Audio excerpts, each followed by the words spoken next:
Je m'appelle Carmela, j'ai 11 ans, je suis supportrice de l'OM. Aujourd'hui, je vous propose un petit bonbon sonore marseillais. Carmela a 11 ans, elle supporte l'OM et cette passion pour ce club mythique lui a été transmise par son père, Dominique. Jusque-là, classique.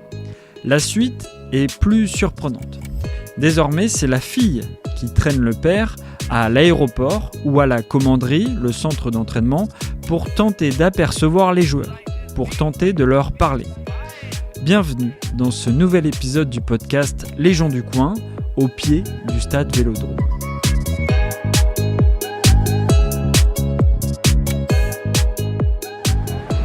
Salut Thibaut. Salut Raphaël.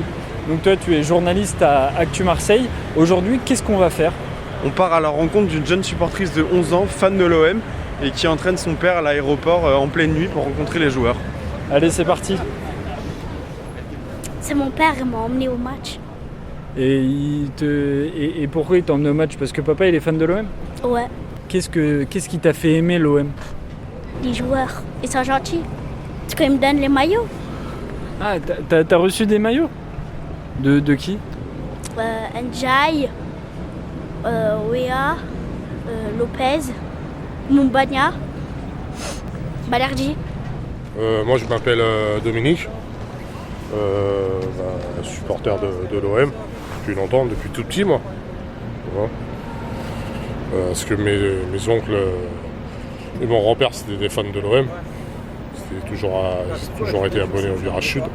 Bon, quand j'étais petit, j'allais de temps en temps au match, pas tout le temps. Après c'est venu en grandissant. Est-ce que vous avez voulu transmettre votre passion de l'OM à votre fille ? Oui, voilà, c'est ça que, en fait, moi j'ai transmis la passion à ma fille.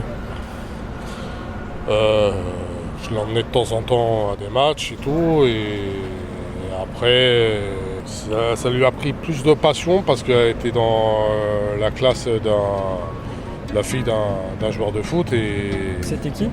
c'était Jordan Verreto. Et ça lui a donné plus d'envie encore.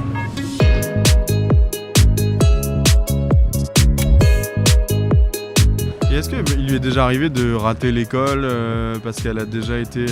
Non, rater l'école en une journée, non. Mais après, ça arrive des fois, de temps en temps, je la mets que le matin et pas l'après-midi. C'est déjà arrivé. Parce qu'elle est trop fatiguée avec les déplacements. Non, parce qu'en fait, quand on va à l'aéroport, elle dort avant dans la voiture. Donc après, je la réveille au moment, presque pas pile poil, mais un petit quart d'heure avant, et après, elle se rendort. Donc elle est moins fatiguée que moi. Par contre, moi, ça m'arrive, je dors des 2 heures et je repars au boulot. C'est pas, les gens, ils pensent pas que je suis un chômeur qui rentre et qui dort, qui fait la grasse maintenant. Et justement, est-ce que c'est difficile de tout concilier ? D'aller par exemple à l'aéroport en pleine nuit, d'aller au travail derrière ? Est-ce que vous êtes un peu fatigué ? Est-ce que c'est une passion qui est... Ah oui, il y a des... Moi, le pire, la plus grosse la fatigue qui s'installe, c'est quand le mercato. Le mercato, c'est vraiment... Même que c'est en journée. Est-ce que vous pouvez décrire ce que c'est le mercato pour les gens qui ne suivent pas le foot et pourquoi c'est un moment hyper important pour l'OM ? C'est les arrivées des joueurs, des nouveaux joueurs. Donc c'est le club qui achète ? Voilà, ils achètent une nouvelle recrue. Et quand ils arrivent à l'aéroport, suivant les joueurs, c'est pareil. T'as énormément de monde. C'est comme l'arrivée dernièrement qu'il y avait eu d'Aubameyang. Là, c'est là où il y avait plus d'influence. Après, Wea aussi, il y avait quand même de l'influence aussi. Pour certains joueurs, il y avait moins d'influence, mais c'est pareil. Quand tu vas là-bas, à l'aéroport, il y a...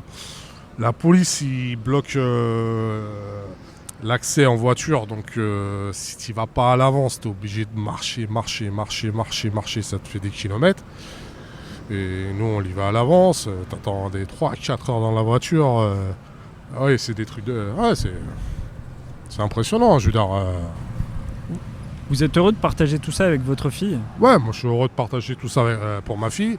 Et pour partager aux gens surtout. Allez les gars, c'est parti, nous on lâche pas.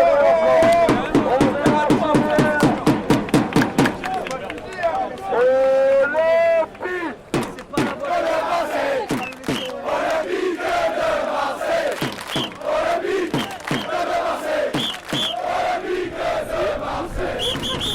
Est-ce que tu peux nous dire où est-ce qu'on va ? Au stade. Quel stade ? Au stade Vélodrome. Allez, Paris Saint-Germain. C'est bien encore. T'es un peu connu ici, non ? Ouais, moi je suis trop connue. T'es une petite star ? Ouais. Et les joueurs, justement, qu'est-ce que vous leur dites ? Qu'est-ce qu'ils vous disent, eux, quand vous les voyez ? Parce que j'imagine maintenant, ils ont l'habitude de vous voir, ils vous reconnaissent. Oui, Avec après, votre fille. Après, il y a certains joueurs avec qui même on parle sur les réseaux sociaux, les choses comme ça. Vous voyez, on parle de félicitations, les choses comme ça. Pas pour les harceler, pour leur demander un truc. Hein, c'est pas notre genre. Il y a beaucoup de personnes, ils vont voir un gros nom arriver au club, un gros attaquant. Les gens, c'est tous, ils vont faire floquer le gros attaquant qui arrive et tout. Elle, non, c'est pas son truc. Vous voyez, ces flocages, c'était Moubania. Vous voyez, C'est quoi ces joueurs-là pour que les gens comprennent, pour que le grand public comprenne, ce ne sont pas des grands joueurs. Il y a peut-être une affinité qui s'installe. Le joueur, il est plus naturel avec, je trouve, avec elle ou certains supporters. Il y a moins de manières, il y a moins de...